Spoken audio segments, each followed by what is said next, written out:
সকল অসম্মানের বদলা নিয়ে নিল বাংলাদেশ। দিনের পর দিন শান্তদের যেভাবে ছোট করেছে প্যাট কামিন্সরা, সেই জবাব দিল তাদের নিজেদের মাটিতে তাদেরই সেরা দলকে হারিয়ে।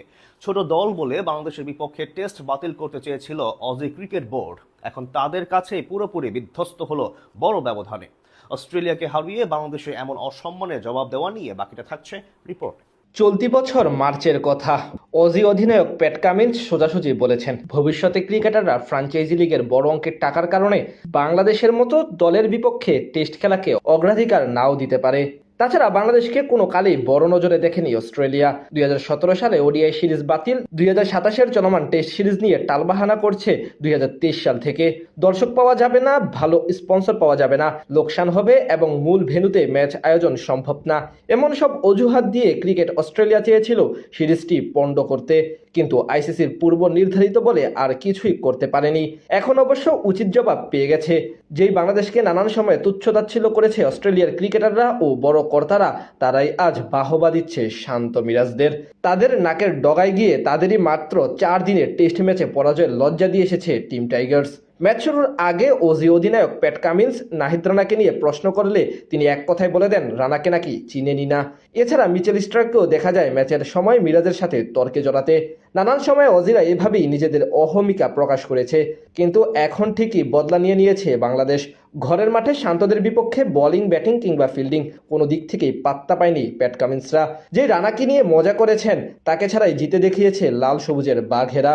এমন পারফরমেন্সের পর অস্ট্রেলিয়ার ক্রিকেটাররা কোনো কালে কোনো ফরম্যাটে বাংলাদেশকে অসম্মান বা ছোট করার সাহস পাবে না। তার উপর কয়েকদিন আগে মাত্র ওয়ানডে সিরিজ হেরে গেছে। সব মিলিয়ে বাংলাদেশ অস্ট্রেলিয়াকে জবাবটা মাঠের পারফরমেন্সের মাধ্যমেই দিয়েছে। তাদের সেরা একাদশের বিপক্ষে এমন আধিপত্য চারটিখানি কথা না। এই ম্যাচের পর দুনিয়ার যে কোনো টিম নিচু করে বাংলাদেশকে নিয়ে কথা বলতে দুইবার ভাববে। এমনকি এখন ইংল্যান্ড, অস্ট্রেলিয়ার মতো টিমগুলো টাইগারদের বিপক্ষে দ্বিপাক্ষিক সিরিজ খেলার আগ্রহে জোর দিবে। এমনকি ইতিমধ্যে গিলেস্পি সেটা স্বীকারও করেছেন। এই সাফল্যের মাঝেই অস্ট্রেলিয়ার মাটিতে বাংলাদেশের মতো দলগুলোর নিয়মিত ম্যাচ আয়োজনের জোরালো দাবি জানিয়েছেন অজি কিংবদন্তি পেসার জেসন গিলেস্পি। তিনি মনে করেন বাংলাদেশের মতো দলকে দীর্ঘ সময় ধরে দূরে রাখা কোনোভাবেই গ্রহণযোগ্য নয়। গিলেস্পি বলেন, অবশ্যই বাংলাদেশের আরো বেশি অস্ট্রেলিয়া সফর করা উচিত। বাংলাদেশের বিপক্ষে 23 বছর পর হচ্ছে, 24 বছর পর শ্রীলঙ্কার বিপক্ষে, এটা মেনে নেওয়ার মতো নয়। এখানে দারুণ কন্ডিশন, পিচ, সুযোগ সুবিধা, তবে ক্যালেন্ডারের ব্যস্ত সূচি একটা বড় বিষয় হয়ে দাঁড়ায়। বাংলাদেশের নিয়মিত অস্ট্রেলিয়ায় এসে খেলা উচিত।